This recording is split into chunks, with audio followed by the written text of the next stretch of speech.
KTR sir ఇవాళ ఎందుకో గరం గరం అయిందట నుల్లా. మరి సార్ ఎందుకంత గరం గరం ఉన్నాడో ఓసారి మాట్లాడదాం పాండ్రుల్లా. కేటీఆర్ సారు ఏంది ఏమో కోపంలో ఉన్నారట.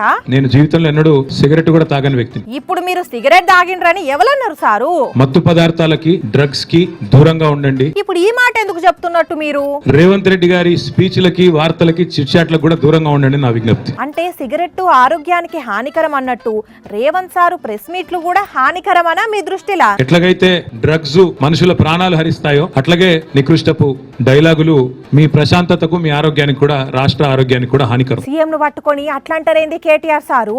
నక్క పీనుగునే పిక్కు తింటది, పంది బురదలోనే పొరలాడుతుంది, పెండ పురుగు గుడ్ల చావిట్లోనే తిరుగుతుంది. ఈ పెండల పురుగు మాటలని ఇప్పుడు ఎందుకు చెప్తున్నట్టు సార్? గుంపు మేస్త్రి నోట్లోంచి కంపు తప్ప ఏమీ రాదు. అబ్బా అటు ఇటు పోయి మళ్ళా రేవంత్ రెడ్డి సార్ మీదకే వస్తున్నారా? ఒక రోజు ఫోన్ ట్యాపింగ్ అంటాడు, మరొక రోజు ఫార్ములా ఈ అంటాడు, ఇంకో రోజు డ్రగ్స్ అంటాడు, కాదంటే కాళేశ్వరం లేదంటే కేసీఆర్. అన్నంత మాత్రాన అవన్నీ నిజమని జనం అనుకుంటారని మీరెందుకు అనుకుంటున్నారు కేటీఆర్ సార్? ఇష్టం ఉన్న తిట్లు తిట్టడం గానీ నాకు కూడా తప్పట్లేదు అప్పుడప్పుడు ఇట్లాంటి. తప్పట్లేదు అనుకుంటేనే తాకిడా అని భగ్గనే డైలాగులు ఇడిచిండ్రు కదా ఇప్పటికే. కిట్టిపాటి ఆంటీ ఈయన రేవంత్ రెడ్డి గారు. మళ్ళీ ఆంటీలో లేంది సార్? బాగా డబ్బున్నోళ్ళు కిట్టి పార్టీలు చేసుకొని వీళ్ళ గురించి వాళ్ళ చెవులు కోరుకోవడం, వాళ్ళ గురించి వీళ్ళ చెవులు కోరుకోవడం, అది జరిగేది. ఎక్కడో ఎవడో చెప్పింది చిట్ చాట్ల పేరిట చిల్లర మాటలు మాట్లాడే నికృష్టుడు రేవంత్ రెడ్డి. అవన్నీ ఓనేయండ్రి గాని వేరే ఇంకేమన్నా మాట్లాడుండ్రి. బ్రహ్మానందం గారు దొంగ పాత్ర వేస్తాడు. ఆయన చెప్తాడు, హీరో గారు వీడు దొంగ, కానీ దొరికిపోవడం వీడి స్పెషాలిటీ అంటాడు. అట్లాగే రేవంత్ రెడ్డి స్పెషాలిటీ ఏంటంటే దొరికిపోవడం. ఇడిచిపెట్టారా సార్? ఇంకా